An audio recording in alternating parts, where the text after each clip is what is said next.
श्रीमन्महागणाधिपतये नमः। श्रीगुरुभ्यो नमः।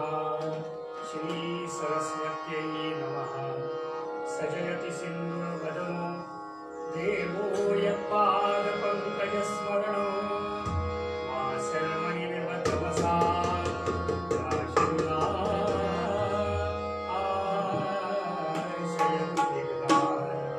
नारायणं नमस्कृत्य नरं चैव नरोत्तमं देवीं सरस्वतीं व्यासं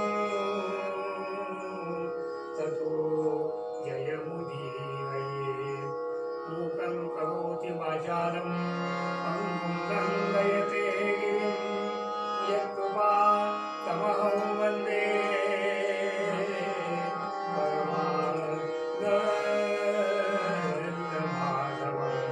गुरुर्ब्रह्मा गुरुर्विष्णुः गुरुर्देवो महेश्वरः गुरुः साक्षात् परब्रह्म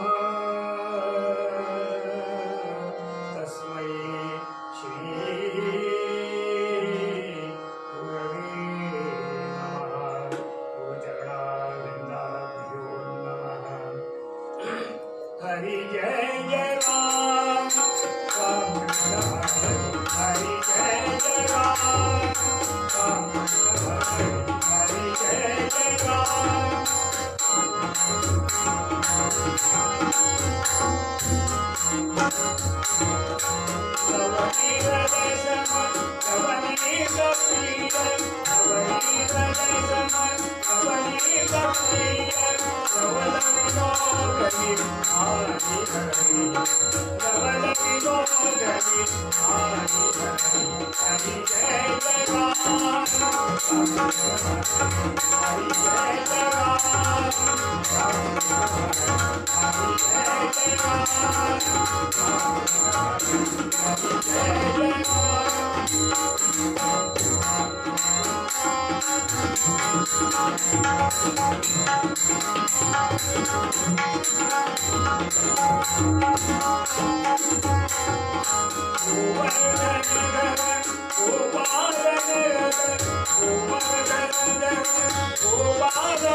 Come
प्रणवार्थाय शुद्ध ज्ञानैकमूर्तये निर्मलाय प्रशान्ताय दक्षिणामूर्तये नमः। निधये सर्वविद्यानां विषये भवरोगिणां गुरवे सर्वलोकानां दक्षिणामूर्तये नमः। श्री नृसिंह सरस्वती स्वामी महाराज की जय।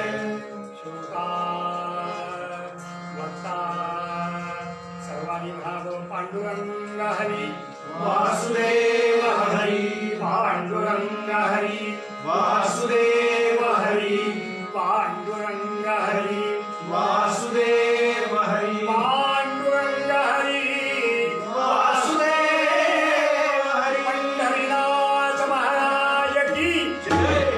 अवधूत चिंतन श्री गुरुदेव। वाचे गाता दत्त दत्त दत्त करी गुणातीत दत्त नामाचा सोहळा धाक पडे कलिकाळा। दत्त नावे वाजे टाळी महादोषांची होते होळी। एका जनार्दनी दत्त दत्त तेथे सदोदित अवधूत चिंतन श्री गुरुदेव दत्त।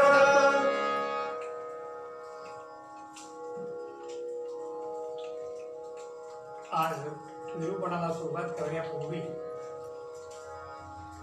आत्ताच काही क्षणापूर्वी जी दुःखद घटना कानावरती आली त्यांना थोडी श्रद्धांजली अर्पण करून मग विषयाला सुरुवात करायची। कीर्तन क्षेत्रामध्ये एक महान व्यक्तिमत्व नांदेडमध्ये राहणारे शरद बुवा नेरळकर यांचं आज आकस्मिक निधन झालं। त्यांचा आमचा कुटुंबाचा आमच्या घनिष्ठ संबंध होता आणि आम्ही त्यांच्या घरी पण अनेक वेळा गेलोय आणि माहूरगडला वगैरे जाताना त्यांच्याकडे मुक्काम पण केलाय। आई वडिलांसह आम्ही त्यांच्या घरी कीर्तन पण झालंय।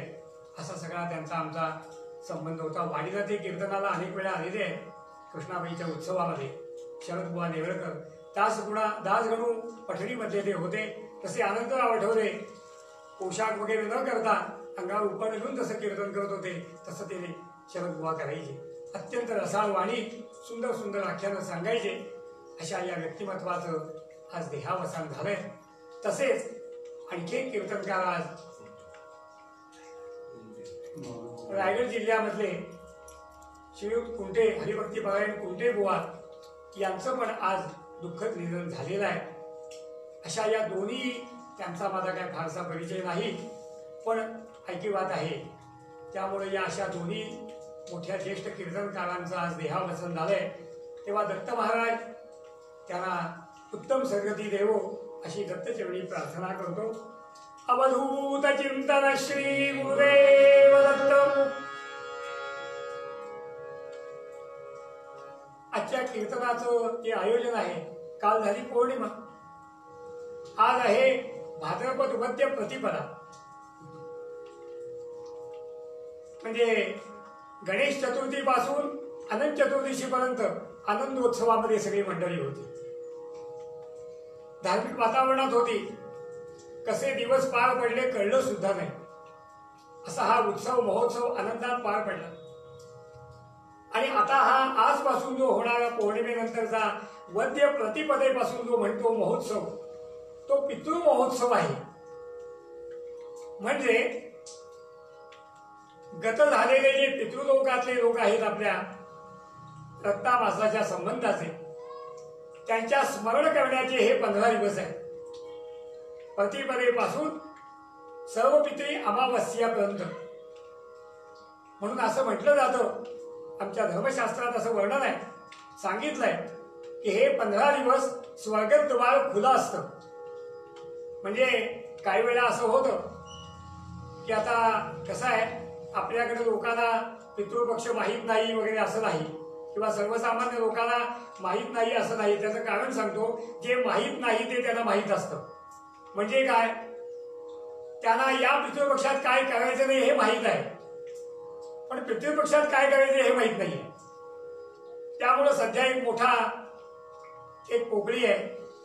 अनेक लोक असं म्हणतात, हे आपण ब्राह्मण भोजन करून किंवा अन्य विधी करून हे त्यांना पोचतं का, असा काहीतरी नास्तिकतेचा विचार कुठेतरी मनामध्ये घोंगावत सोडतात लोक. तसं नाही आहे. एक लक्षात ठेवा, आम्ही 365 दिवस या जगामध्ये रोज अन्न ग्रहण करतो, पण या पितृ लोकांचं वैशिष्ट्य असं आहे, ते वर्षातनं एकदाच अन्न ग्रहण करतात, तोही त्यांच्या तिथीला. आपण श्राद्ध केलं आणि त्यांना तो घास दिला तर. दुसरी बाजू सांगतो, आता जगामध्ये आपण एका व्यवहारी जगामध्ये आलो आणि आल्यानंतर आपल्याला आता हे सगळं जगातला व्यवहार वावरायला मिळाला. ते वावरत असताना आपल्याला एक अपत्य झालं. आजच्या काळामध्ये एक या दोन अपत्य झाली, त्यामध्ये एक मुलगा होता. म्हणजे आता आजकालच्या युगामध्ये असा आहे की वाढदिवस नावाचा एक प्रकार फार मोठ्या प्रकारात चाललेला आहे. आम्ही आमच्या मुलांचे वाढदिवस साजरे करतो, करायला पाहिजे. कौतुकाची गोष्ट आहे, हौसेची गोष्ट आहे, त्याच्याबद्दल दुमत नाही आहे. पण ते आता आमच्याकडे एक 5 वर्षाचा मुलगा येतो, त्याला विचारलं, काल का आला नाहीस रे? बर्थडे होता. बर्थडे, त्याला बर्थडे सुद्धा म्हणता येत नाही. म्हणजे इतका हा विषय सगळीकडे प्रसारित झालेला आहे. अगदी लहान 5 वर्षाच्या मुलापासून ते वृद्ध माणसापर्यंत. त्यामुळं वाढदिवस साजरा करण्याबद्दल आपलं दुमत नाही आहे. पण आमच्या पाहण्यामध्ये असा मी पाहिलेलं आहे, 5 वर्षाचा मुलगा झाला, पण आमच्या एका नात्यातल्याच एका ठिकाणी एक मोठा हॉल घेतला होता. नंतर सगळ्या गोष्टी कळल्या, त्या हॉलचं भाडं 30,000 रुपये होतं. त्यांनी केलेला जो खर्च होता तो जवळ 1 लाखाच्या पुढे होता म्हटलं तरी चालेल. मग ती डिश असेल, खाणं पिणं, जेवण खाण, आला गेला, येणारे लांबच्या बाहेरगावचे जे पाहुणे आहेत त्यांच्या राहण्यासाठी लॉजेस वगैरे वगैरे वगैरे सगळं. ज्याच्याजवळ पैसा आहे त्यांनी काय खर्च करावा हा ज्याचा त्याचा विषय आहे. हे करू नये असं म्हणण्यातला मी नाही, पण हे सगळं आम्ही आमच्या मुलांच्या कौतुकासाठी करतो ना. पण एक गोष्ट आपण याच्या दुसरी बाजू बघितली पाहिजे की आपण या जगामध्ये कुणामुळे आलो आणि ही पुढची पिढी कुणामुळे पुढे आली. मग यांचं आम्ही जेवढं कौतुक करतो किंवा त्यांच्यासाठी जेवढा आम्ही हा खर्च करतो, त्यात किमान वर्षात ज्यांनी आम्हाला जन्म दिला हे संबंध विश्व आम्हाला दाखवलं, ज्या मातृने, आईने, वडिलांनी, त्यांच्यासाठी वर्षात 2,000 रुपये खर्च करणं आपल्याला शक्य नाही. महागाई घरामध्ये 2,000 3,000 रुपये खर्च होईल. सवाल पैशाचा नाही आहे, आपण काय करतो हे लक्षात आलं पाहिजे. म्हणून आजच्या काळामध्ये म्हणजे अनेकांना हे मी बोलतो हे कदाचित जाणवेल सुद्धा की म्हणतो यात किती तथ्य आहे हे लक्षात येईल, अशी वस्तुस्थिती आहे सध्याची. म्हणून ते श्राद्ध पक्ष व या गोष्टी अत्यंत आवश्यक आहे. कारण मध्यंतरी जेव्हा इथं आपण कृष्णालहरी ऐकली त्यावेळेला या विषयावरती पंडोपंत पुजारी यांनी बराचसा विस्तृत खुलासा केलाय. मी जाता एवढंच सांगतो, हे केलं नाही तर काय होतं असं म्हणणारे जे आहेत त्यांना आता उत्तर द्यायला आपल्याजवळ काही नाहीच आहे. पण केलं तर काय होतं, त्यांचे आशीर्वाद आपल्या पाठीशी राहतात. आपल्या भविष्यामध्ये आपला उत्कर्ष व्हावा असं वाटत असेल तर निश्चितपणाने आपल्याला त्यांचे आशीर्वाद अपेक्षित आहे. त्यांचे आशीर्वाद आपल्या पाठीचे असतील म्हणून आपल्या ह्याच्यामध्ये पहिला मातृदेवो मग पितृदेवो हे देव मानले, मग त्या देवांची स्मरण ठेवणं हे आमचं काम नाही का, मला सांगा. ते आवश्यक आहे. म्हणून वर्षातनं आता काही जणांना शहरी वातावरणामध्ये काही परिस्थितीमुळं आजकालच्या या गर्दीच्या वातावरणामध्ये म्हणजे लोकसंख्येच्या गर्दीच्या वातावरणामध्ये गुरुजी मिळाले नाही, विधी करायला मिळाला नाही. पण आपल्याला पर्यायी काही व्यवस्था करता येत नाही, कारण आपल्याकडं शास्त्राने भयंकर पर्याय दिले, खूप पर्याय दिले. अहो कशाला, मी आता यावर्षी लॉकडाऊनमुळे वाडीमध्ये आहे. प्रतिवर्षी मी पुण्यात असतो, मध्ये पुण्यात जाऊन परत येतो. अशा या लॉकडाऊनच्या काळामध्ये मी सुद्धा कालपासून 2-3 ठिकाणी ऑनलाईन हिरण्य श्राद्ध केली आहे. म्हणून सांगतो, ज्यांना करायची इच्छा आहे ते करू शकतात. त्याला नाही म्हणायचं काही कारण नाही आहे. आणि ही हत्या विज्ञानाची ही प्रगती आहे. म्हणून आपल्याला सांगायचं एवढंच असं आहे की हा एक दानाचा भाग आहे. या पितृपक्षामध्ये आपण जेवढं दान करू तेवढं पुण्य तुमच्या पदरामध्ये पडणार आहे. जेवढं दान करू तेवढं पुण्य आपल्या पदरात पडणार आहे. आणि ते आई वडिलांचं स्मरण करून जर केलं तर त्याचे आशीर्वाद लाख मोलाचे आपल्या पदरात पडल्याशिवाय राहणार नाही. असो, खूप बोलण्यासारखं आहे. आजच्या विषयाकडे आता पूर्वरंगाच्या विषयाकडे बोलूया. नाथांनी दिलेलं पद आहे, वाचे गाता दत्त दत्त दत्त कणी गुणातीत.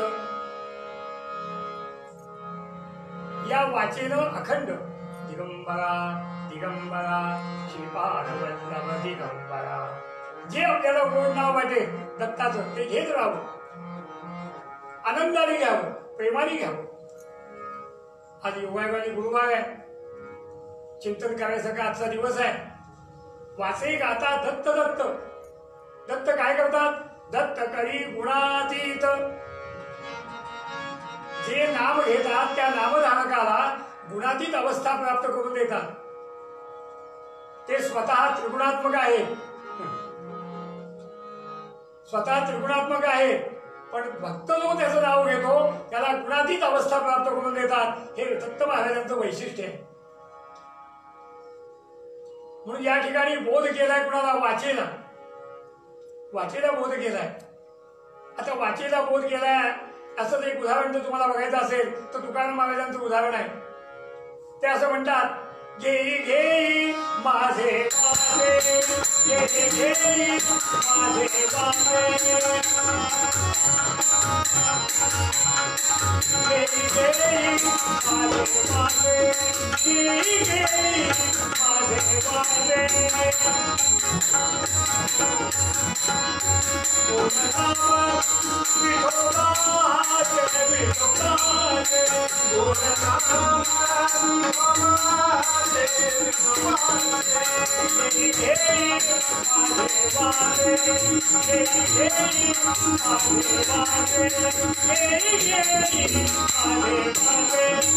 विठोबाचे विठोबाचे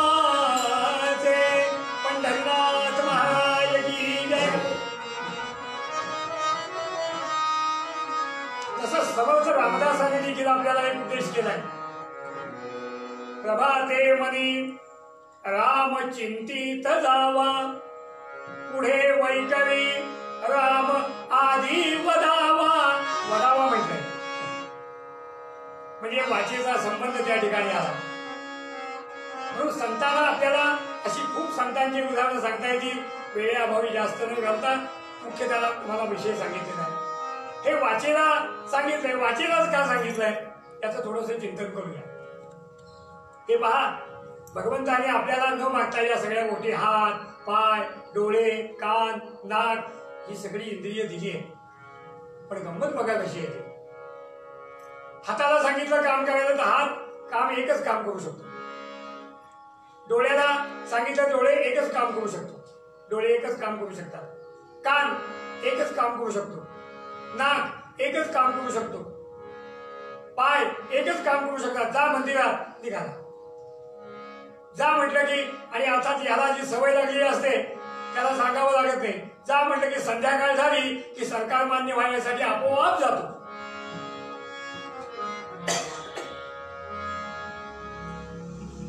हे असं प्रत्येक इंद्रियाचा स्वतंत्र विषय आहे.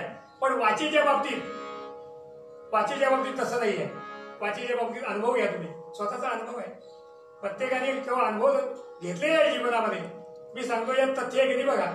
समजा गुलाबजाम घेतले, तोंडात टाकले, तोंडात टाकल्यावरती ताबडतोब आतून आवाज येतो, वाह काय झाले गुलाबजाम.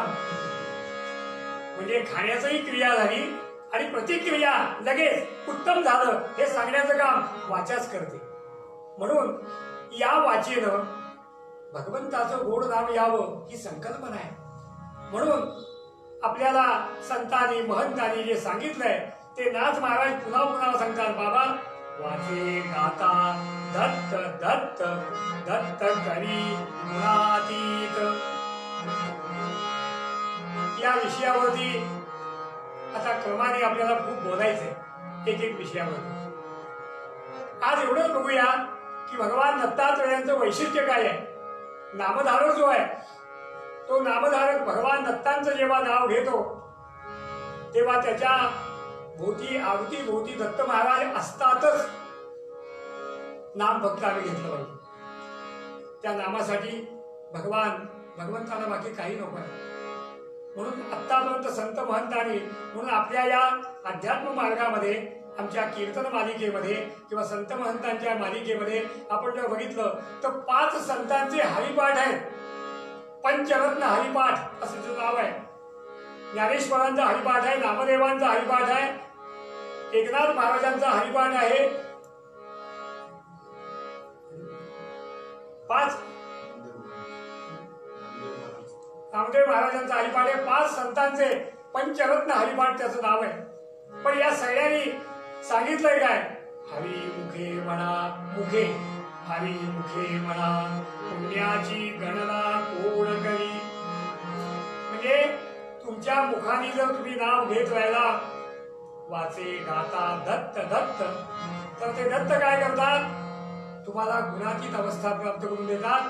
आता हे संबंध व्यवहारिक जगामध्ये असा विषय आहे की व्यवहारिक जगामध्ये मनुष्य जेव्हा शिरकाव करतो हळूहळू लहानाचा मोठा होतो आणि जेव्हा त्याच्या अंगावरती जबाबदारी पडायला लागते तेव्हा नाना तऱ्हेच्या जबाबदारीने तो जेव्हा पेलायला लागतो तेव्हा तो अनंत विषयामध्ये लुप्त होतो. अनंत विषय त्याच्या भोवती गोंगावत असतात. प्राधान्य कशाला द्यायचं हे त्या व्यवहारिक माणसाला सांगावं लागत नाही कारण प्रपंच करायचा असतो. त्यामुळे तो व्यवहारात एवढा गुंतो की त्याला मुखाने नाम घ्यायला वेळच मिळत नाही. त्या भगवंताचं नाम घ्यावं याला वेळच मिळत नाही. म्हणून आम्ही संध्याकाळी आता सध्या लॉकडाऊनच्या काळापासून आपण पाहत असाल जे ऑनलाईन असतील त्यांना कल्पना आहे रोज संध्याकाळी 7 वाजता आपण उपासना या माध्यमातून या ठिकाणी बसून अनेक देश विदेशातले लोक त्या उपासनेमध्ये सहभागी होतात का. आणि त्यांचे आता आपल्याला मेसेज आहे की आपण खरं सांगतो आजपर्यंत आयुष्यात कधी आम्ही असे एका जागेवरती 1 तास कधी बसलो नाही. पण या निमित्तानं आम्ही उपासना चालू असताना आम्ही इतके आनंदित झालोय का आम्हाला बाकी सगळं विश्व आम्ही विसरलोय. आजूबाजूच्या सगळ्या गोष्टींचा विसर पडलाय आम्हाला एकच माहिती आहे त्या भगवंताचं नाव चाललंय ना त्यात समाविष्ट व्हायचं. किती आनंदाने या ठिकाणी दत्तभावनी होते, रामरक्षा होते, भीमरूपी स्तोत्र म्हटलं जातं, आडीला म्हटले जाते, ते धावे म्हटले जातात. अनंत प्रकारच्या या ठिकाणी उपासना पद्धतीमध्ये करुणा त्रिपदी म्हटली जाते. अशा सर्व उपासनेमध्ये एकूण आपला 1 तासाचा वेळ कसा निघून जातो लोकांना कळत नाही. आणि मग ते सारखे मेसेज पाठवतात बंद करू नका उपासना चालू राहू दे. आम्हाला सगळ्यांना जरी सगळं पाठ नसलं तरी विवेक बुवाने सगळ्यांना PDF पाठवली आहे उपासनेची जी काय रचना केली आहे त्याची. अनेक लोक आपल्या घरी बसून त्या PDFच्या माध्यमातून उपासना करतात आणि आपल्या आनंदाने मुखाने नाव घेतात. दिगंबरा दिगंबरा श्रीपाद वल्लभ दिगंबरा दिगंबरा दिगंबरा श्रीपाद वल्लभ दिगंबरा अवधूत चिंतन श्री गुरुदेव घेई माझे वाचे. जसं पांडुरंगाच्या बाबतीत तुकाराम महाराज म्हणाले तसेच नाथ महाराज वाचे गाता दत्त दत्त दत्त करी गुणातीत. मग अशी बोलताना सांगितलं व्यवहारिक जगामध्ये आम्ही वावरत असताना अनेक विषयात गुंतून जातो. ती गुणातीत अवस्था म्हणजे हा जो माया बाजार आहे सगळा मायातीत अवस्था निर्माण होणं म्हणजे गुणातीत होणं. ते दत्त नाम घेतल्यावर होतं. म्हणजे दत्त नाम घेणाऱ्या लोकांची तुम्ही उपासना करणाऱ्या लोकांची थोडीशी परिस्थिती जर बघितली जवळून तर लक्षात येईल न कळत त्यांच्याजवळ वैराग्य आलेलं असतं. न कळत वैराग्य प्राप्त होतं त्यांना. आणि हे त्यांना माहिती होतं. काय माहिती होतं शाश्वत काय आहे दत्त नाम आहे आणि अशाश्वत काय आहे हे सगळा जमा केलेला माया बाजार अशाश्वत. अहो काय सांगू तुम्हाला आमच्या जीवनातली घटना सांगतो. गतवर्षी इथं महापूर आला. महापुरामध्ये आमच्या घरातलं बहुतेक सगळं आम्हाला फेकून द्यावं लागलं. 40 वर्ष संसार केल्यानंतर जे जमवला होता माया बाजार एका क्षणामध्ये म्हणजे पाणी उतरल्यानंतर आम्ही सगळे जेव्हा इथं अवळायला आलो त्यावेळेला प्रत्येकाने विचारायचं हे ठेवायचं का नको द्या टाकू, हे ठेवायचं का नको, कारण त्याला इतका वास येत होता पाण्यामुळं की ते ठेवण्यासारखं नव्हतं आणि कुणाला देण्यासारखं नव्हतं. मग जी गोष्ट ही माझी आहे, ही माझी आहे, ही माझी आहे म्हणून आजपर्यंत कुणाला दिली नाही, ती बिनबोबाट फेकून दिली की नाही? तेव्हा मनात तरी आलं का हे टाकावं का न टाकावं? याचा अर्थच असा आहे जे नश्वर आहे ते एक दिवस संपायचंच आहे, पण शाश्वत काय आहे? अवधूत चिंतन श्री गुरुदेव दत्त. भगवंताचं नाम हे जगाच्या अंतापर्यंत चालणार आहे. या जगात किती आले किती गेले, किती आले किती गेले, रोज येत आहेत रोज जात आहेत, पण भगवंताचं नाम अगदी पुराण कालापासून आज मितीपर्यंत सनातन धर्माने आम्हाला दिलेल्या या विद्येपासून आम्हाला सांगितल्यापासून मार्गदर्शन केल्यापासून आज मितीपर्यंत भारतीय जीवनामध्ये हे भगवंताचं नाम अखंड आहे, ते शाश्वत आहे, ते कधी नष्ट होणार नाही. म्हणून या वाचेचा पुन्हा पुन्हा उपदेश करतायत. वाचे गाता दत्त दत्त दत्त करी गुणातीत. म्हणजे थोडक्यात या माया बाजारात आपण कुठेतरी बाजूला व्हावं आणि नश्वराचा त्याग करून शाश्वताचा स्वीकार करावा, ही त्यामागची संकल्पना आहे. आणि हे संतांना हेच सांगायचंय. त्यांनी कुठं बंगले गाड्या इमारती कुठे आपल्यासाठी माया बाजार संतांनी नाही जमवला. मला सांगा त्यांना अशक्य होतं का? आजच्या काळात जर ते संत असते तर किती पुढाऱ्यांनी त्यांची पाठ धरली असती मला सांगता येत नाही. तुम्हाला कोणती गाडी देऊ सांगा, माझ्या गाडीत बसा. अहो आम्ही अनुभव घेतले, सारे कीर्तन करणारे आम्ही कीर्तनकार, आमच्या गाडीत बसा ना. का? तुमचे पाय लागू देत. अहो आमच्या पायात काय आहे? भगवंताच्या नामात सगळं आहे, तेव्हा आमचे पाय लागून तुमच्या गाडीचं काय होणार नाही. उलट भगवंताचं नाम घ्यायचं असेल तर गाडी पण वापरा, पण भगवंताचं नाम पण घ्या. वाचे गाता दत्त दत्त दत्त कवी गुणातीत. असो, सांगण्याचा विषय खूप आहे. आता पूर्वांगाचा विषय अधिक वाढवता इथं थांबणार आहे आणि एक सुंदरशी कथा आज आपल्यापुढे ठेवण्याचा प्रयत्न करणार आहे. तत्पूर्वी एक गोष्ट अशी आहे की आज या ठिकाणी कीर्तनाला काल पौर्णिमेपासून सुरुवात झाली, काल सुरुवात झाली आणि आता उद्यापासून सलग 4 दिवस आणखी कीर्तन आजचं सोडून होणार आहे. आज या ठिकाणी श्रीपाद श्री वल्लभ पेजवरती जी मंडळी उपस्थित आहेत त्या सगळ्यांना माझा प्रेमपूर्वक नमस्कार आहे. आणि त्यानंतर यानंतर ही YouTube वरती बघणारे जे गुरुभक्त आहेत, जे दत्तभक्त आहेत किंवा वेगवेगळ्या गुरुपरंपरेचे लोक आहेत, त्या सर्वांना माझाही प्रेमपूर्वक नमस्कार आहे. त्यांनी या ठिकाणी आपण जे बसलाय ते शेकड्यांनी बसलायत, हजारांनी बसलायत असं मी समजतोय. कारण आम्हाला ती सवय आकाशवाणीमुळे झाली. आकाशवाणीमध्ये साथीदार आणि आम्ही असंच असायचं आणि आतून आम्हाला निर्देश यायचा 5 मिनिटं राहिले, त्यांच्या वेळेत मात्र कीर्तन करावं लागायचं.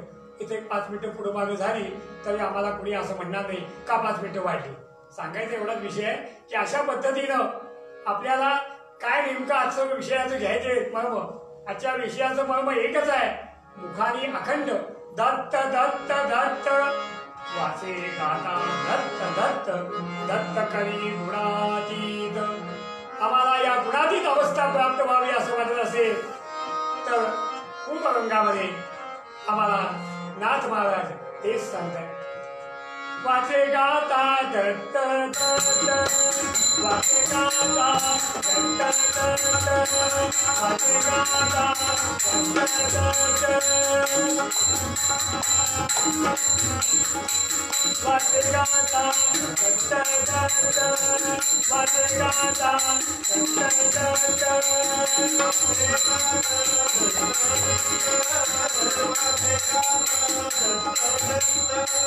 दत्त करी गुणातीत दत्त करी गुणातीत.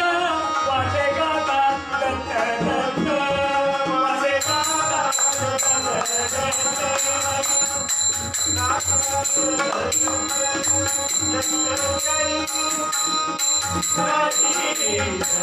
करी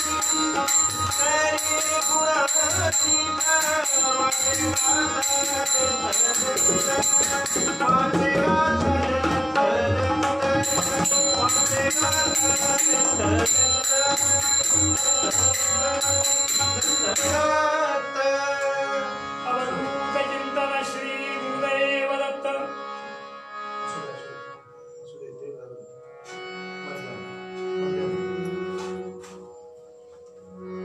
आज गुरुवार आहे आणि या दोन कीर्तनकारांना आणि आपल्या सगळ्या दत्तभक्तांना आजच्या गुरुवारच्या निमित्तानं दत्तबावन्नीचा एक पाठ आज कीर्तनाच्या माध्यमात पद्म न म्हणता दत्तबावन्नीचा एक पाठच करण्याचं ठरलंय.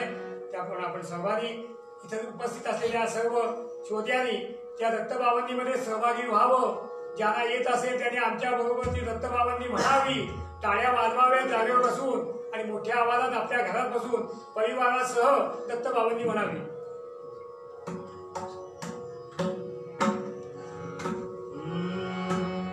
जय योगीश्वर दत्त दयाळ पूजने जगमापतिपाळ अग्रण सूर्या करी निपी सर्गो जगकारण निष्ठे ब्रह्मा हरिहरणो अवतार शरणागतो तारणहार अंतर्यामी संचित सूत पार सद्गुरु त्रिभुज समूह कोटि अन्नपूर्णा करमाणि शांतिक मंडल कर शोभार राज चतुर्भुज षडभुज सार अनंत बाहु तू निर्धार आव्यो शरणे बाळा दिगंबर झाल्या प्राण कोटी अर्जुन केलो सार सिद्धो पूर्वे तू साक्षात सिद्धी रिद्धी सिद्धी अपार अंते मुक्ती महाफल सार सीधो आजे के ममितम तुझ बिन मुझे आहारम विष्णु शर्म तुझ कार्यो के जम्यो शाधमा देखी प्रेम जम्ब दैत्य तीर्थास्या देव विधि मेहरते जातक देव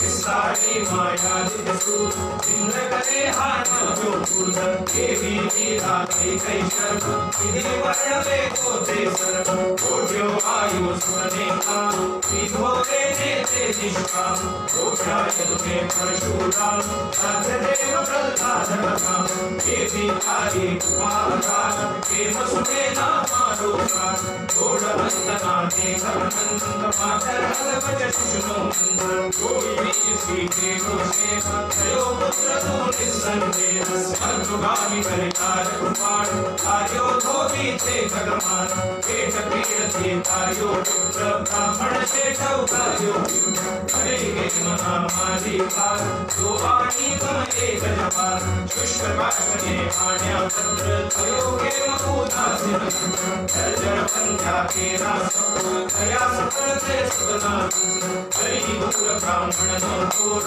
सीधा पूर्ण के नाम अंजा भैल सपुर बीते हरिउदारण करते सददेव सादर खाये दिक्षोते दिलो सुपर्ण कर सकते ब्राह्मण सीधो मुद भरपार दिलो सजीवन ते निर्धार विशाच पीड़ा दीदी दूर विप्र पुत्र उठाट्यो शूर हरि विप्र भर अंत्यजहार चक्षो भक्त त्रिविक्रमकार निमेश मात्रे तंतु करे कोट्याट्यो श्री देव एक साथे आठ स्वरूप हरि देव बहुरूपारू संतोष खातिर भक्त सुजात आपे करता हो साक्षात कवल राजनी काली पीठ नाथ बात के कने रसी राम कृष्ण रूपे थे तेजी सीता हो मिलके आज्ञा पत्थर कणिका ज्ञान पशु पक्षी गणत जने सार अधम धारण कालू नाम खाता सरेण शाखा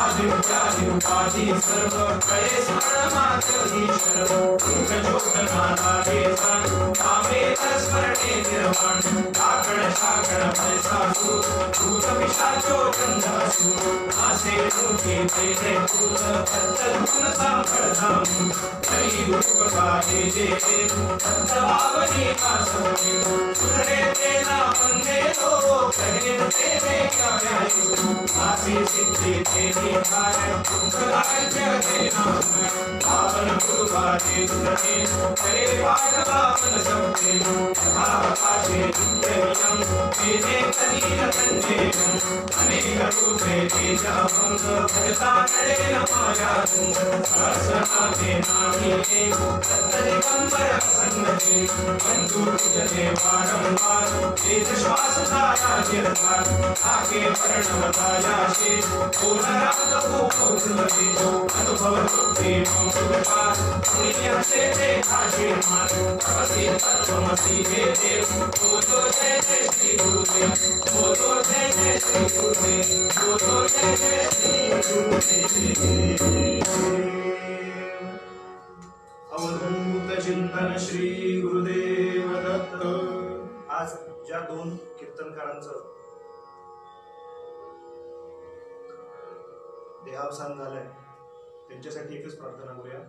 ओम पूर्णमदः पूर्णमिदं पूर्णात् पूर्णं गच्छते पूर्णस्य पूर्णमादाय पूर्णमेवावशिष्यते। ओम शांति शांति शांति।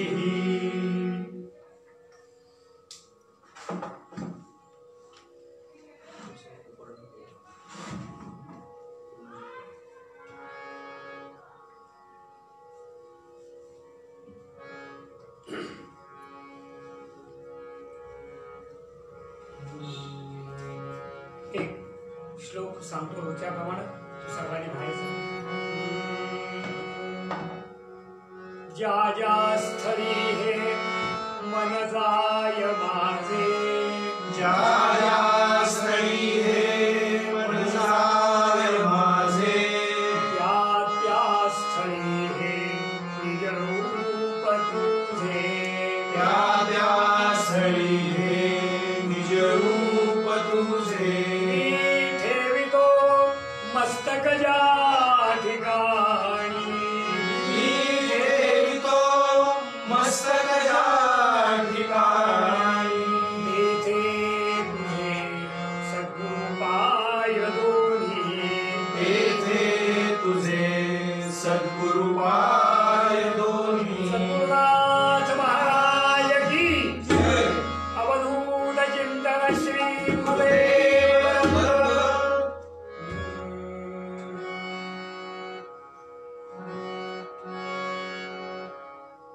परमपूज्य वासुदेवानंद सरस्वती टेंबे स्वामी महाराज यांनी साहित्य दत्त साहित्य खूप लिहून ठेवलं। वाङ्मय इतकं त्यांचं आहे की वाचणाऱ्याचं आयुष्य संपेल पण वाङ्मय संपणार नाही इतकं वाङ्मय महाराजांनी लिहिलंय। त्यामध्ये असा एक बुद्धिभेद केला जातो किंवा त्याच्यामध्ये शास्त्रार्थ सांगितला जातो की गुरुचरित्र 52 अध्यायाचं जे आहे ते स्त्रियांनी वाचू नये, का वाचू नये वगैरे हा विषय नंतर आपण वेगळ्या चर्चेचा विषय असू शकतो। वाचू नये असं सांगितलं पण त्याच्यासाठी पर्याय काही नाही का आहे। दत्तप्रभूंनी त्यांना आज्ञा दिली टेंबे स्वामी महाराजांना स्त्रियांसाठी वाचण्यासाठी दत्त महात्म्य नावाचा ग्रंथ महाराजांनी लिहिला। म्हणजे दत्त पुराणाच्या कथा काही त्याच्यामध्ये आहेत आणि गुरुचरित्राचे काही आधार घेऊन त्यांनी ते दत्त महात्म्य या ठिकाणी लिहून ठेवलं। पण त्या दत्त महात्म्याचं वैशिष्ट्य कसं आहे की या दत्त महात्म्यामधलीच एक कथा आज आपल्यापुढे मी ठेवणार आहे। आणि मगाशी दत्तभावाने ऐकताना आपण ऐकलं असेल विष्णू दत्त याचा उल्लेख त्याच्यामध्ये आला होता 52 मध्ये। तेव्हा सांगायचा विषय तेवढाच आहे की असे महाराजांनी दत्त महात्म्य जो ग्रंथ लिहिला त्यामधल्या या विष्णू दत्ताची कथा माझ्या बुद्धीप्रमाणे जास्तीत जास्त चांगल्याप्रमाणे आपल्या पुढे ठेवण्याचा प्रयत्न करतोय। माता पुरया गावी होता विष्णू दत्त ब्राह्मण माता पुरया गावी होता विष्णू दत्त ब्राह्मण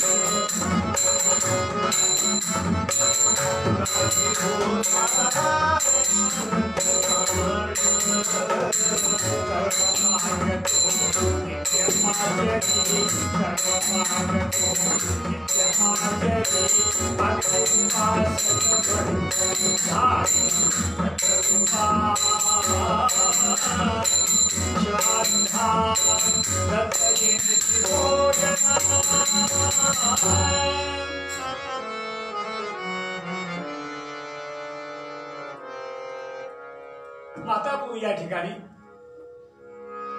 विष्णुदत्त नावाचा ब्राह्मण वास्तव्य करत होता. कर्म मार्ग तो नित्य आचरी. ब्राह्मणाला जे कर्म सांगितलंय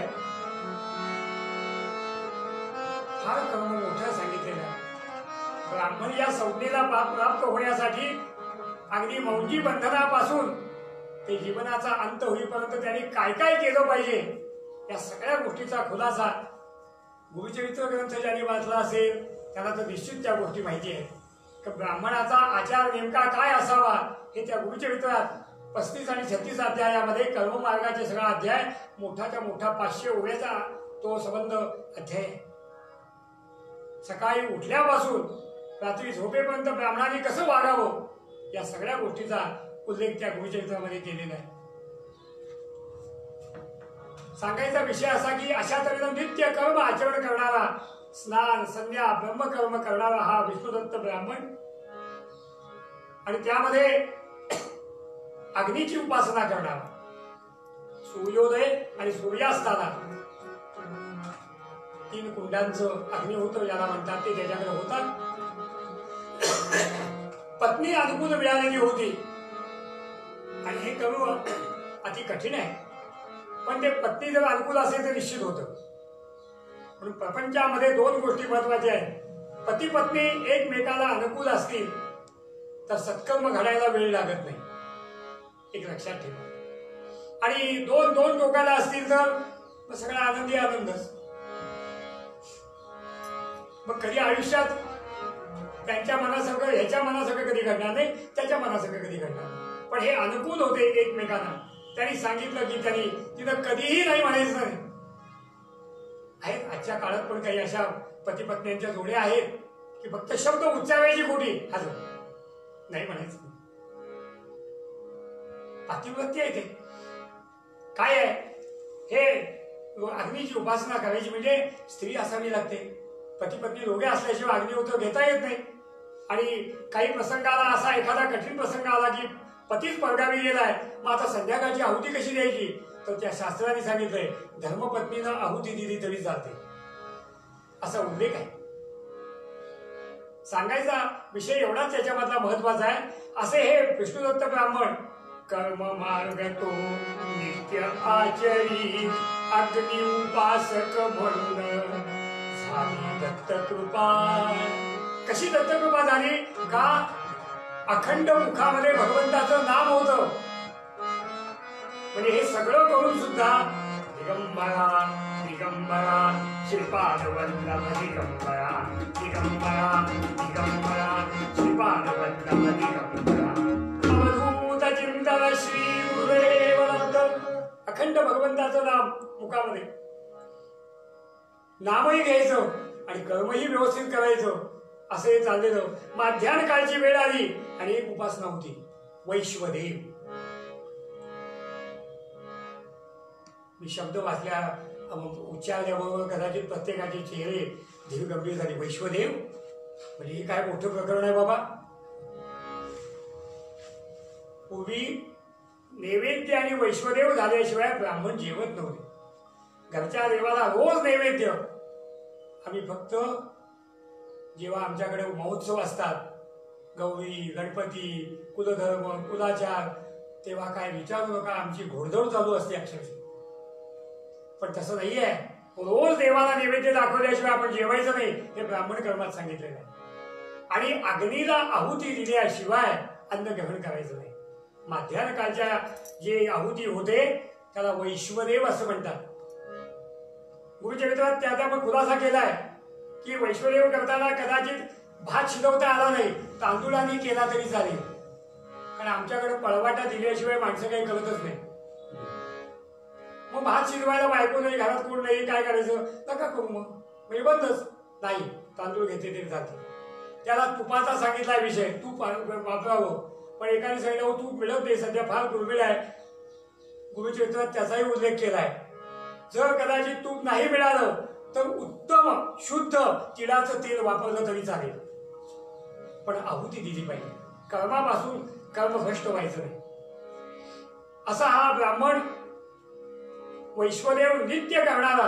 आणि या वैश्वदेवाचं एक वैशिष्ट्य आहे की वैश्वदेव झाला की काकबली म्हणून जो असतो, म्हणजे ह्यानी तो बाहेर नेऊन ठेवायचा आणि ज्या मांडलेल्या आहुती असतात त्या पत्नीने गोळा करून ठेवायच्या आणि एका अतिथीची वाट बघायची. हे वैश्वदेवाचं वैशिष्ट्य आहे. माध्यान काळी अतिथी देवो भव म्हणायचं नाही. समोर अतिथी दिसला की दार बंद. हा अतिथी देवो भव धर्म नव्हे आपला. समोरच कळलंय आलेच आपल्याकडेच बहुतेक, म्हणजे एक ताट वाढवायला लागेल, दार बंद करा, कशाला येतोय. असं नाही, एका अतिथीची वाट बघायची. वैश्वदेवाला आठवण झाली म्हणून एक गोष्ट मुद्दाम सांगतो. आमच्या माहितीमध्ये म्हणजे आम्ही किती आचारहीन झालोय हे सांगण्यासाठी हा माझा आत्ताचा हा सत्य प्रसंग सांगतोय तुम्हाला. आम्ही ज्या गावात राहतो त्या नरसोबावाडीपासून इचलकरंजी नावाचं एक जवळ गाव आहे. तेव्हा त्या शास्त्री पंडितांचं मोठं गाव होतं, ते फार मोठं शास्त्री पंडित.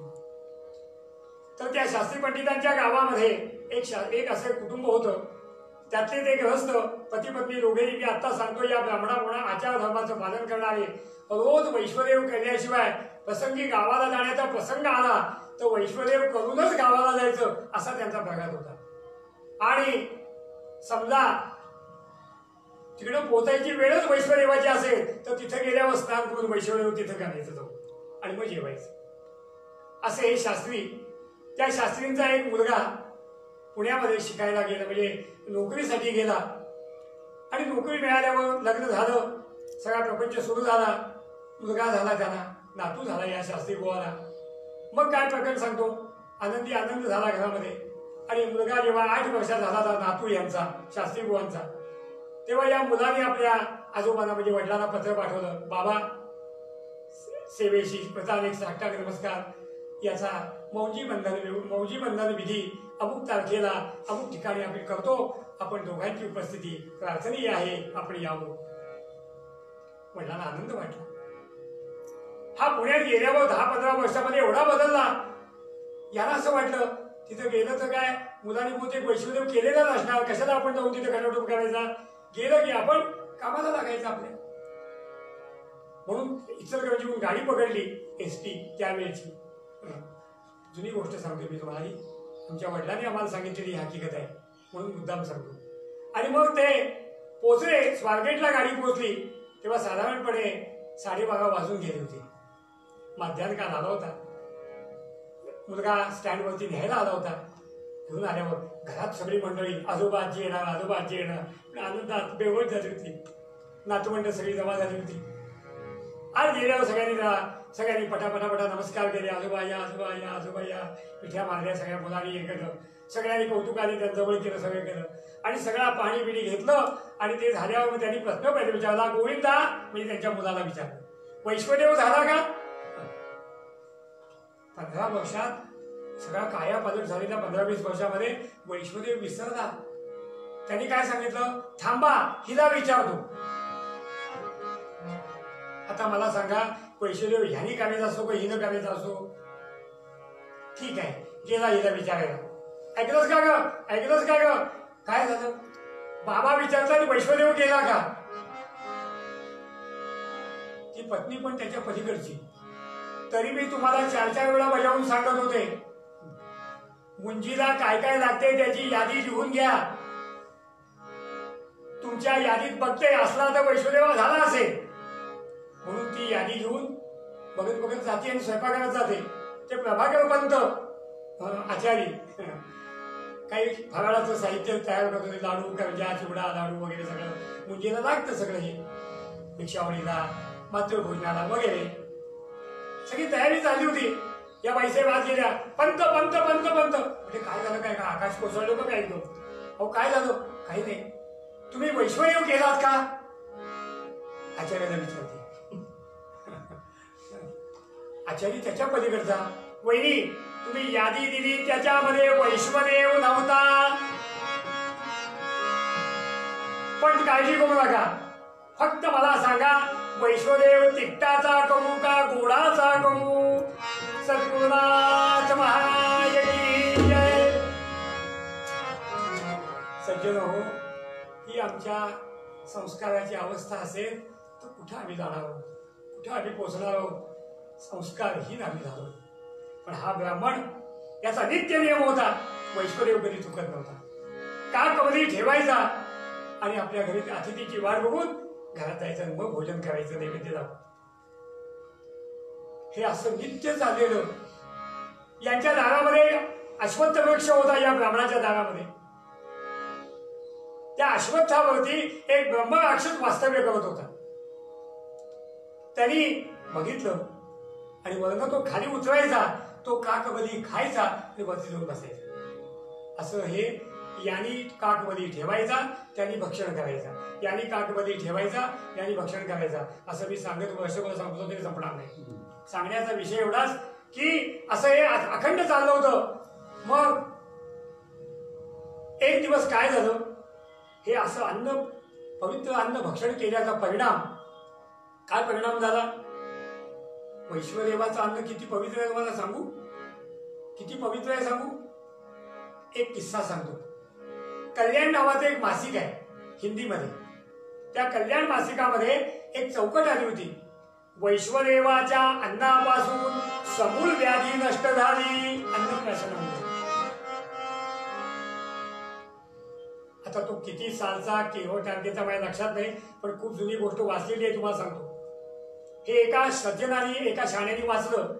वैश्वदेवाचा भात खाल्ल्यानंतर समूळ व्याधी नष्ट होते. तो मेडिकल स्टोअर मध्ये गेला. म्हटलं तुमच्याकडं वैश्वदेवाचा भात आहे का. त्यांनी हे औषध कधी आयुष्यात ऐकलंच नव्हतं. ते म्हटले अजून यायचंय म्हणाले. औषध यायचंय म्हटले अजून. हो सज्जना हो. मग त्याला जेव्हा कळलं की हा वैश्वदेव घरी ब्राह्मणाने करायचा असतो, मग त्यांनी तो शोध घेतला, कोण वैश्वदेव करतात. त्यांचा पत्ता मिळवला आणि त्यांना विनंती केली, मला तुमच्याकडचा वैश्वदेवाचा थोडा भात मिळेल का माझ्या औषध म्हणून. त्यांनी मान्य केलं. तुम्हाला त्या कल्याण मासिकात उल्लेख होता. त्यांनी तो प्रसाद सेवन केल्यावर साधारणपणे 2 महिन्यामध्ये त्याची समूळ व्याधी नष्ट झाली. सामर्थ्य आहे चळवळीचे, जो जो करील तयाचे, परंतु ते भगवंताचे अधिष्ठान पाहिजे. अंतःकरणपूर्वक आम्हाला एखादी गोष्ट साध्य करायची असेल तर का होणार नाही, मिळतं. हा ब्राह्मण, हा ब्रह्मराक्षस वैश्वदेवाचं अन्न खाऊन याचा देह पावन झाला होता. आणि रोज याला वाटायचं, हा मला पवित्र अन्न देतोय, माझा देह पावन झालाय. हा पूर्वजन्मीने पिशाच होऊन ब्रह्मराक्षस झालेला, आता याला मुक्त होण्याची इच्छा झालेली आहे. तेव्हा ज्याच्यामुळं मला हे सगळं प्राप्त होतंय, त्याला जाऊन भेटावं आणि सांगावं की तुला काय हवंय ते माग. एक दिवस ब्राह्मण वैश्वदेव झाला. काकबली ठेवायला म्हणून आला. काकबली ठेवायला आणि वर्ण झाडावरनं उडी मारायला. एकच गाडी. ब्राह्मण घाबरला. गरीब बिचारा तो घाबरला. विष्णुभक्त ब्राह्मण घाबरला. थर कापायला लागला. त्यावेळेला तो पिशाच भिवू नको उगा ब्राह्मणा, भिवू नको उगा ब्राह्मणा, ऐकया तेथी मनसी नित्याचे बलिदाना, तेथी मनसी नित्याचे बलिदाना, भिवू नको उगा ब्राह्मणा, ऐकया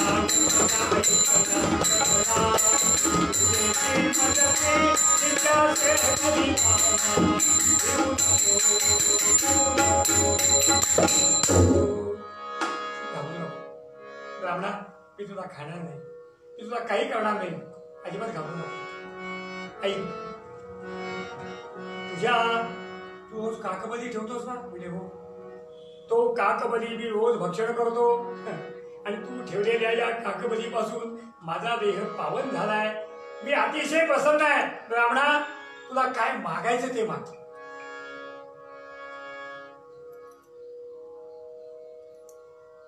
ब्राह्मण घरात आला.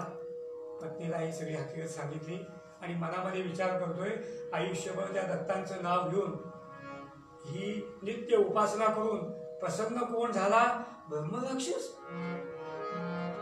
अरे बापरे, असू का आता इलाज नाही. पत्नीला सांगितलं, हे बघ, तो म्हणाला तुम्हाला काय हवंय ते सांगा, ते मी मागेल ते देतो. मला मोठा प्रश्न पडला, जरी मागावे घर, हा गरीबी होता ब्राह्मण, तसा काय फार मोठा संपन्न नव्हता. घर मागावं, काय करावं? जरी मागावी संपत्ती, काय करायचं? नेमकं काय करावं असा त्या संभ्रमात पडलेला हा ब्राह्मण विष्णुदत्त. पत्नी पण मी माहित नाही, चाणाक्ष आणि प्रपंचामध्ये दक्ष जर स्त्री असेल आणि अध्यात्माची थोडी जर तिला थोडीशी किंचित जरी हे असेल, तर ती कधीही बाह्य मार्गाने कुठेतरी जा असं म्हणणार नाही, कधी पण मागा असं म्हणणार नाही, काहीतरी मागा. विष्णुदत्त ब्राह्मणाची बायकोनी प्रश्न विचारला, काही मागितलं नाहीत ना? अजून तरी काही मागितलं नाही. मागू नका, काहीही मागू नका. काय उपदेश आहे धर्मपत्नीचा? उपदेश काय आहे? नश्वर काही मागू नका.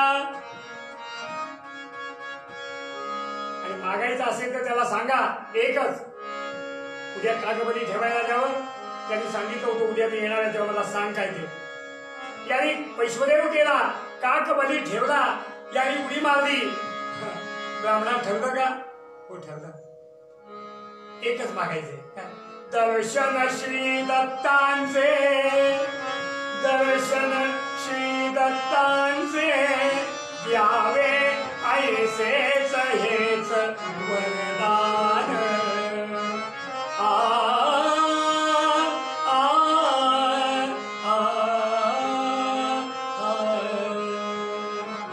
द्यायचं असेल ते एकच द्या. त्या प्रभूंची मी सेवा अखंड करतोय अग्नीच्या माध्यमातून. त्या प्रभूंचं नाव मी अखंड घेतोय अगदी उभयता. त्या दत्तांचं मला दर्शन घडव, यापेक्षा काही नाही. दत्त हा शब्द काढल्यावर धर्मराज घाबरला. कारण ही जी पिशाच्यवत जी भूमिका असतात ना ज्यांच्या, त्यांना दत्तांचं भय फार आहे. म्हणून मी सुरुवातीला सांगितलं, दत्त नामे कळी काळाला भय वाटे, असं दत्त नाम आहे. घाबरला, पण आता शब्द दिला होता, ब्राह्मणा काळजी करू नको, ब्राह्मणा काळजी नको. मी सांगितलं हे दत्त आहे की म्हटलं की जायचं आणि त्यांचे पाय धरायचे.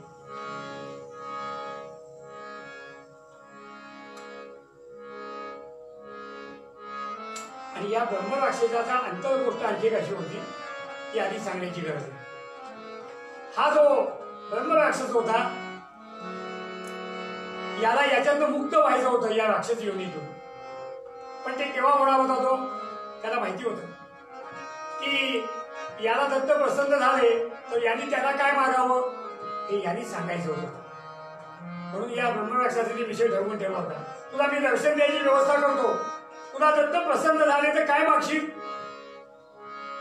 एकच काम कर, तू दर्श श्राद्ध करतोस ना? मग त्या दर्श श्राद्धाला ब्राह्मण म्हणून दत्ताना या म्हणून सांग.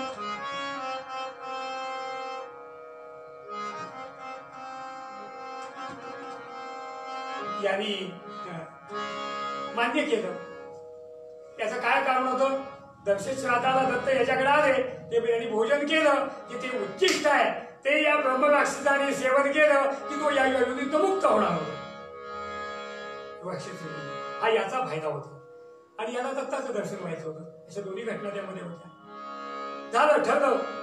एक दिवस प्रसंग दिवस उजाडला आणि ब्रह्मराक्षसाने हाकले, ब्राह्मणा इकडे इकडे इकडे, दत्तांचं दर्शन घ्यायचंय म्हणे. हो, स्मशाने श्वाकविडा स्मरहर पिशाच्या सहजला चिता भस्मारे भस्मगपिनी करोटी परिकरा. असं जे त्या स्मशानाचं वर्णन शिवांच्या बाबतीत केलंय. एका स्मशानातच दत्त महाराज बसले.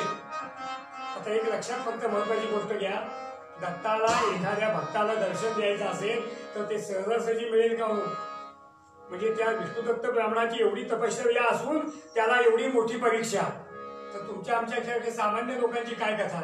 आम्हाला त्यांचं दर्शन व्हायचं म्हणजे केवढी तप करायला लागेल आम्हाला. या प्रसंगाला यांनी स्मशानात बसून हाडं वेचत बसले. स्मशानातली तिथलंच भस्म घेत आहेत, अंगाला लावत आहेत. असं काहीतरी विचित्र दर्शन पिशाच योनीमधल्या लोकांना दत्त कोण आणि माणूस कोण हे कळतं बरं का. माहिती नसेल तर लिहून देवा, सांगून ठेवतो. कोण माणूस आणि कोण पिशाच, कोण देव आहे हे कळतं त्यांना. देवाजवळ ह्यांना नेलं या पिशाच्याला की ते त्या शरीरात बाजूला जातात आणि देव जेव्हा बाजूला गेले की पुन्हा त्याच्या शरीरात प्रवेश करतात. हे पिशाच्यांचं काम असतं. म्हणून या विषयावर जास्त मी चर्चा करणार नाही, कारण कोणी मला कॉमेंट्स करतील, याच्याबद्दलची माहिती विचारण्यासाठी सारख्या कॉमेंट्स पाठवतील. त्यातला माझा अभ्यास नाही. मी एक ठोकळ तुम्हाला उदाहरण सांगितलं. सांगायचा विषय कसा आहे तर या ठिकाणी अशा तऱ्हेनं हे सगळं चालू होतं. हाक मारली या पक्षाने, हे ब्राह्मणा इकडे इकडे इकडे इकडे पाय पडते बघ ते दत्त बसलेत. त्याने ते सगळं बघितलं. स्मशान, हाड, भस्म, अमंगल, हे दत्त कसे असेल? दत्त मी पाहिलेली माझ्या समोर मूर्ती आहे, त्यांचा फोटो आहे माझ्या घरात, मी त्यांना त्रिगुणात्मक रूपाने पाहतो. हे दत्त नाही नाही नाही नाही गेला, मन धरलं नाही, पुढे गेला नाही. या पिशाच्याला वाईट वाटलं. आणखी दुसरा दिवस विचारला, हाक मारली ब्राह्मणा, आता मात्र असं करू नको, आता मात्र असं करू नको. आज दत्त महावीरांनी काय करावं? एका मध्यालयात बसलेत. वारे वा, सरकार मान्य. एका मध्यालयात बसलेत. पाटल्यावरती खाली करतायत, हे करतायत, ते करतायत, झोकांडी जाते, अमुक होते, तमुक होते, असं विचित्र दर्शन शेच्याला कळलं होतं. हाक मारली ब्राह्मणा इकडे, लवकर लवकर इकडे, आता वेळ घालू नको, याच्या पायावर स्पर्श कर. आणि मग अशा पद्धतीनं त्यांनी तो पुढे धरलेला. आता या पिशाच्याने केलं काय? ब्रह्मराक्षसांनी ढकललं त्याला पुढं आणि जाऊन त्यांच्या चरणावर डोकं ठेवायला वर बघितलं. त्रिगुणात्मक दर्शन भगवान दत्तात्रयांचं. त्या जागेवरच अवधूत चिंतन श्री गुरुदेव दत्त. सज्जन हो, सारे सात्विक भाव हवेती हळूहळू सरते मी पण माझे दत्त दिगंबर दैवत माझे. आणि त्या प्रसंगाला तो जेव्हा स्पर्श करायला गेला तेव्हा दत्त महाराजांनी देखील काय सांगावं? रूप जरी दाखवलं असतं तरी त्यांनी सांगितलं, मी दुष्ट मी नष्ट मी मद्यपानी चिता भस्म नावोनी राहतो स्मशानी. हो बाजूला, हो बाजूला, मी असा दुष्ट आहे, नष्ट आहे, मी पापी आहे, मी अमुक आहे, त्याला स्पर्श करू नको. महाराज मला नाही कळलं, क्षमा करा मला क्षमा करा, चुकलो मी. आता मला कळलं, मला आता कळलं आपण कोण आहात ते. माझ्यावर कृपा करा. दत्तात्रयाने प्रगट होऊन पुन्हा दर्शन दिलं. अवधूत चिंतन श्री गुरुदेव दत्त. बसलेल्या सगळ्या लोकांनी मोठा जयजयकार करा. अवधूत चिंतन श्री गुरुदेव दत्त. दत्त दर्शन घेतलं आणि दत्त महाराज प्रसन्नतेने विचारतात, ब्राह्मणा मी प्रसन्न आहे, आता मात्र काही नाही, काय हवंय सांग.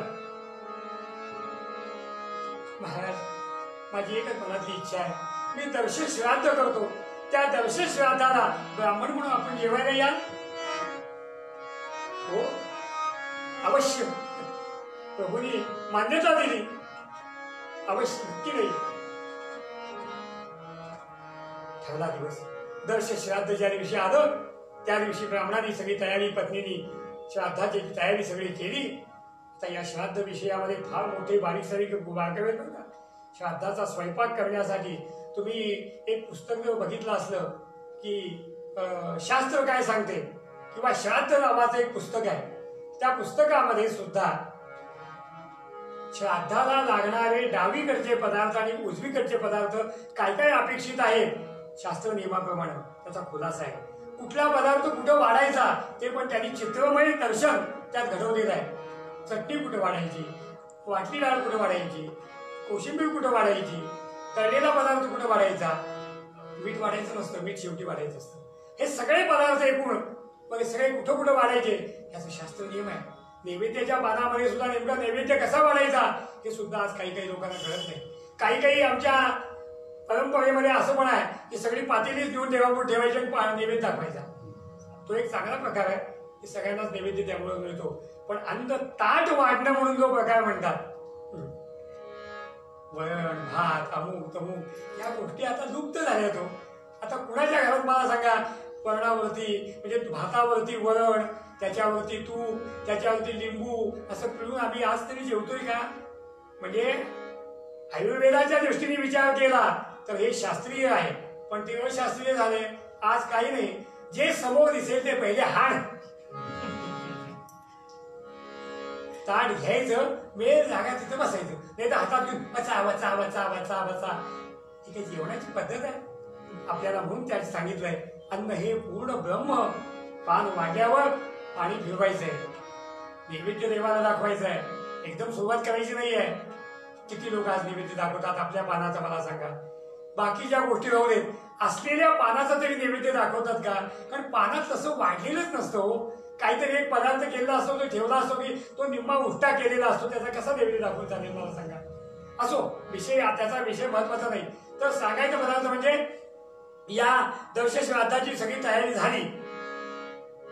भगवान दत्तात्रय आले. अवधूत चिंतन श्री गुरुदे कसे आले? सोड नेसून चांदीचा तांब्या भांड, अंगावर सगळं उपकरण घेतलेलं, कंधाचं लेपन केलेलं.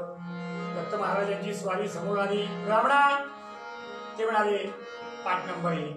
त्या पाठावर बसले. एक काम कर, दर्शश्राद्धाला ब्राह्मण लागतात 3 आणि एक ब्राह्मणाची गरज आहे. आता हा ब्राह्मण मनामध्ये आला, म्हणतोय एक दत्त महाराज मिळणं म्हणजे कठीण, आणि त्यांच्या अधिकाराचा दुसरा ब्राह्मण शोधायचा कुठं? सापडेल का? अशक्य. घरात आला, जरा चेहरा असा हे झाला. बायकोने विचारलं काय झालं? काही नाही, दत्त महाराज म्हणतायत आणखी एक ब्राह्मण पाहिजे, पण त्यांच्या अधिकाराचा पाहिजे. अहो चिंता का करता? पत्नी अशी पाहिजे. चिंता करू नका. रोज सकाळी सूर्योदयाला अग्नीला आहुती देताना चला अग्निकुंडापाशी दोघे पती पत्नी गेले. सूर्यनारायणाला प्रार्थना केली, यश देई मजला अगला, यश देई मजला अगला, यश देई मजला मजला, यश देई मजला मजला, यश देई मजला. श्राद्धा आले दत्त हेची हे दुसरा तुमची भरा.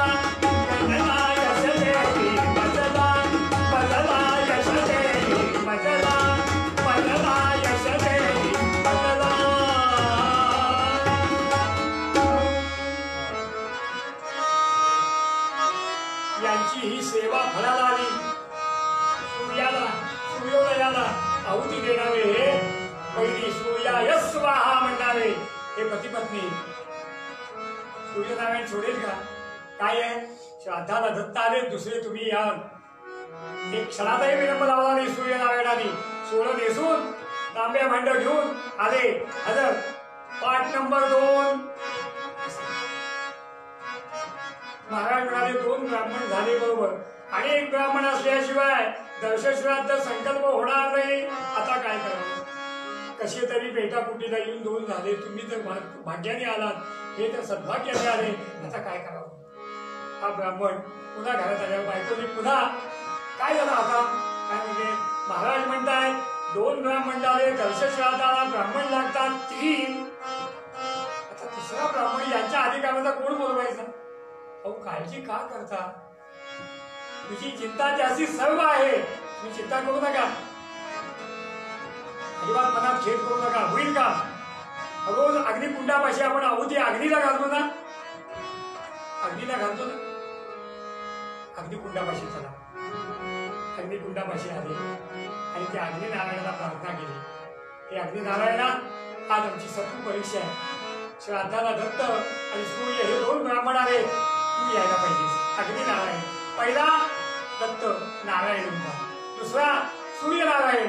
तिसरा अग्निनारायण प्रार्थना झाली यश देई अनला मदला यश देई मदला अनला यश देई मदला मदला यश देई मदला श्राद्धा आले दत्त सूर्य हे श्राद्धा आले दत्त सूर्य हे तिसरा तुझी भला अनला यश देई मदला यश देई मदला मदला यश देई मदला मदला यश देई मदला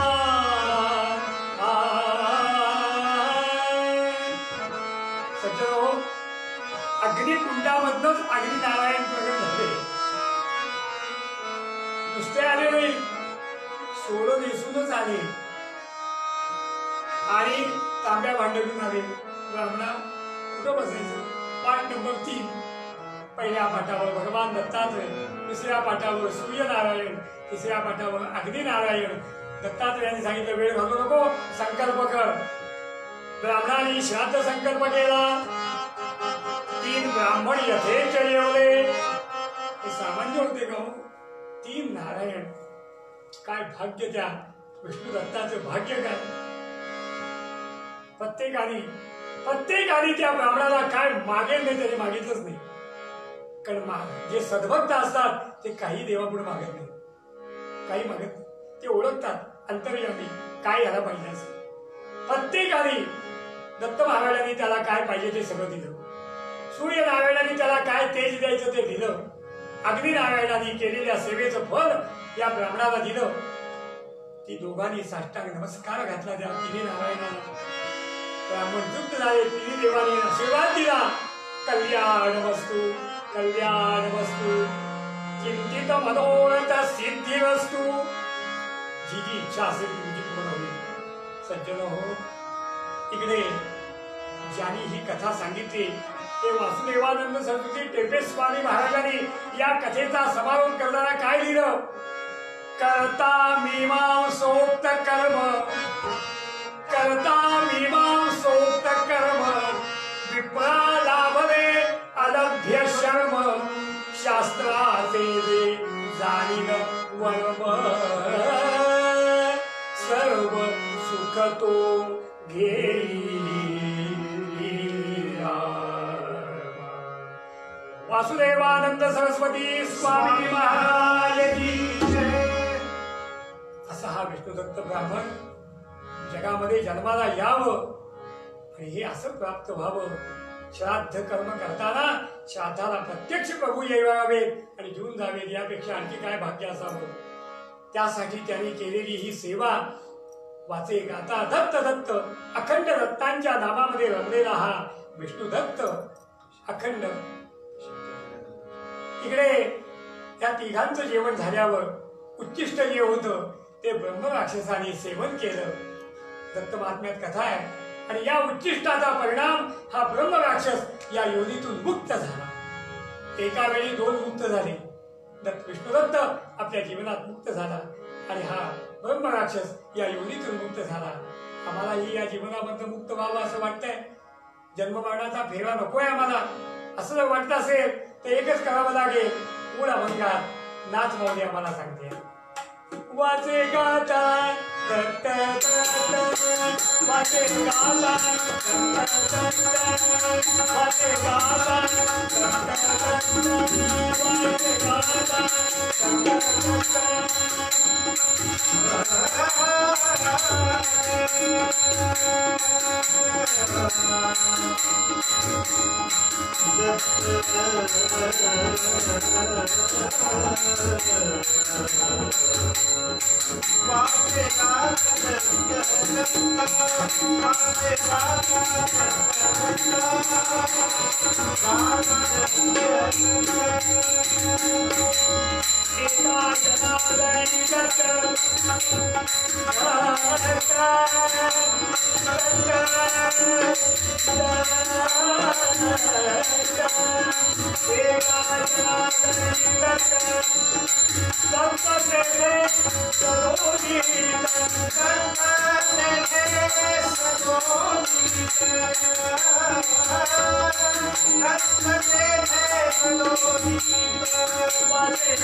झालेली आजची सेवा या पितृपक्षातल्या पहिल्या प्रतिपदे दिवशी जी सेवा केली त्याचं या 3 नारायणांच्या चरणी अर्पण करून संतांनी जे मागणं मागितलंय तेच या ठिकाणी मागायचंय.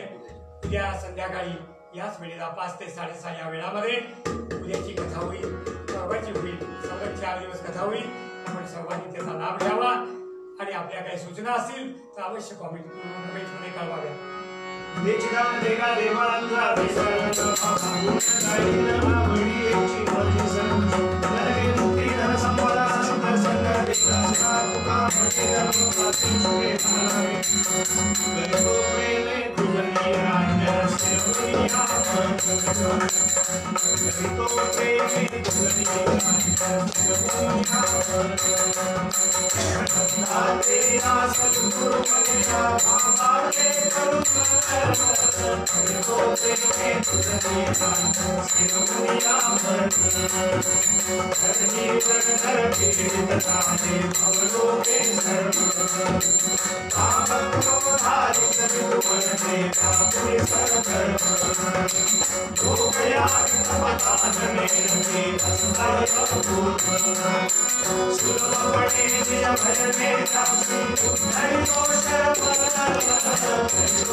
तत्समर्पितम् दत्तनामैव नामैव नामैव मम जीवनम् करुणास्यैव